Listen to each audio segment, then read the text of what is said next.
বিসমিল্লাহির রহমানির রহিম। আসসালামু আলাইকুম। কেমন আছেন সবাই? আশা করি ভালো আছেন। আমরাও আলহামদুলিল্লাহ আল্লাহ তাআলার অশেষ রহমতে ভালো আছি। আরও একটা রেসিপি নিয়ে চলে এসেছি আপনাদের মাঝে। আজ আমি শেয়ার করব জলপাইয়ের আচার, টক ঝাল মিষ্টি আচার কিভাবে তৈরি করি সেই রেসিপিটাই শেয়ার করব। আশা করি রেসিপিটা ভালো লাগবে, আর ভালো লাগলে অবশ্যই লাইক কমেন্ট শেয়ার করবেন। বেশি ভালো লাগলে চ্যানেলটিকে সাবস্ক্রাইব করবেন।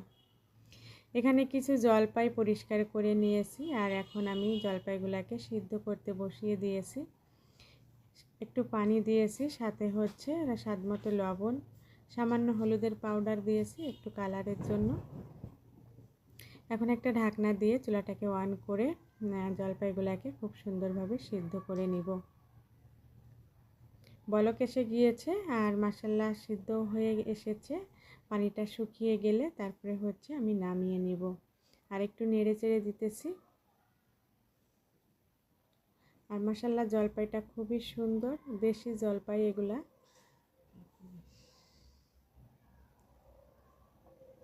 এরপরে পুরো পানিটাই শুকিয়ে গিয়েছে, জলপাইগুলাও মাশাআল্লাহ খুব সুন্দরভাবে সিদ্ধ হয়ে গিয়েছে। এখন আমি ঠান্ডা হওয়ার পরে হাত দিয়ে খুব সুন্দরভাবে জলপাইগুলাকে আমি মথে নিয়েছি। আর মাশাআল্লাহ খুবই সুন্দর হয়েছে, খুব সুন্দর স্মুথ হয়েছে, বিচিগুলা খুবই ছোট। এখন আমি আচার করার জন্য চুলায় একটা কড়াই বসিয়ে দিয়েছি। এখন কিছু শুকনা মরিচ দিয়ে দিয়েছি, আর এগুলাকে একটু তেলে নামিয়ে নিব। শুকনা মরিচটাকে হচ্ছে গুঁড়া করে চিলি ফ্লেক্স করে নিব।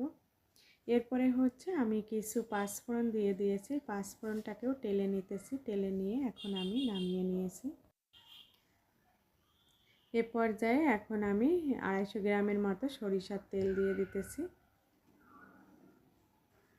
তেলটা একটু গরম হওয়ার পরে আমি যে মশলা রেডি করেছি সব মশলাগুলা এক এক করে দিয়ে দিব।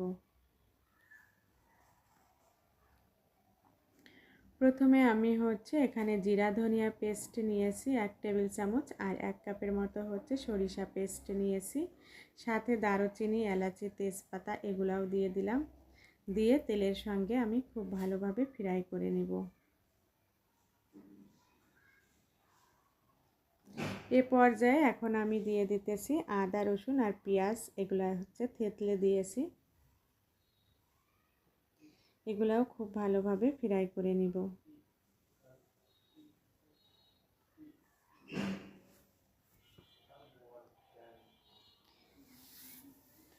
এখন আমি কিছু শুকনো মশলা দিয়ে দিতেছি, স্বাদমতো লবণ, হলুদের পাউডার, সামান্য শুকনো মরিচের পাউডার। আবারও কিছুক্ষণ হচ্ছে ফ্রাই করে নিব।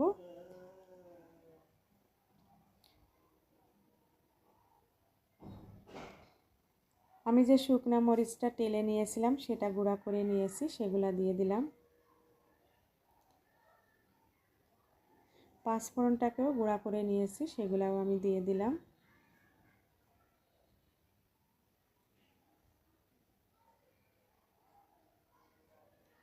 এগুলাকেও ফ্রাই করে নেওয়া হয়ে গিয়েছে। এখন আমি হচ্ছে চিনি দিয়ে দিব।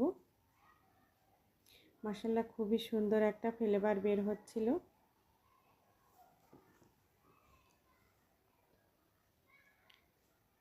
এই পর্যায়ে এখানে আমি হাফ কেজি চিনি দিয়ে দিতেছি। 2 কেজি জলপাই আমি হাফ কেজি চিনি দিয়ে দিলাম।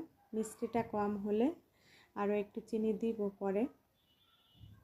আর আচারটা হচ্ছে টক ঝাল মিষ্টি আচার হবে, বেশি মিষ্টিও করব না, আবার বেশি টকও থাকবে না। এখন আমি একটু পানি দিয়ে দিলাম চিনিটা গলার জন্য।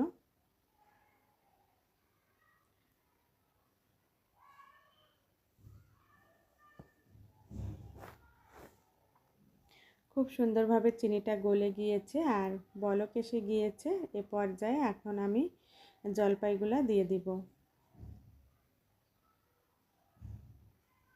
জলপাইগুলা দিয়ে চুলার আঁচটাকে মিডিয়াম রেখে এখন আমি অনবরত নেড়ে যাব। আর আচারটা তৈরি করতে অনেকটা সময় লাগবে, প্রায় 1 ঘন্টার মতো সময় লাগবে। চুলার আঁচটাকে মিডিয়াম রেখে দিয়েছি, আর এভাবে করে শুধু নেড়ে নেড়ে আমি আচারটা তৈরি করে নিব। এখানে আর কোনো প্রকার পানি অ্যাড করব না।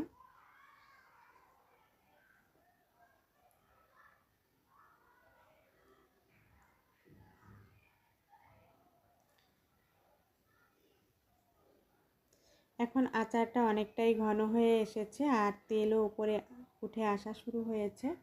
আরও কিছুক্ষণ আমি নেড়ে আচারটাকে রেডি করে নিব।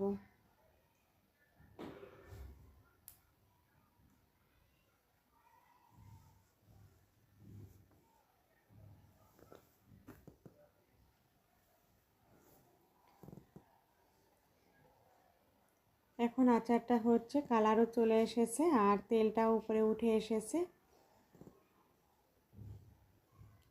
এ পর্যায়ে এখন আমি হচ্ছে সিরকা দিয়ে দিব। এখানে আমি হচ্ছে আধা কাপের মতো সিরকা দিয়ে দিব আর সিরকাটা দেওয়াতে আচারটা নষ্ট হবে না। সিরকা দেওয়ার পরে আমি 2-3 মিনিট নেড়ে তারপরে হচ্ছে চুলাটাকে অফ করে নামিয়ে নিব। আচারটা কিন্তু এখন রেডি হয়ে গিয়েছে। মাশাআল্লাহ খুবই সুন্দর তেল ছেড়ে দিয়েছে।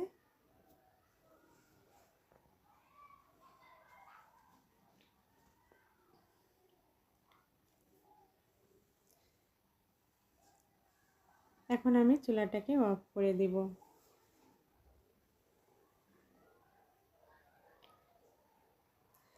আচারটা এখন ঠান্ডা হয়ে গিয়েছে। এখন আমি হচ্ছে নামিয়ে নিব।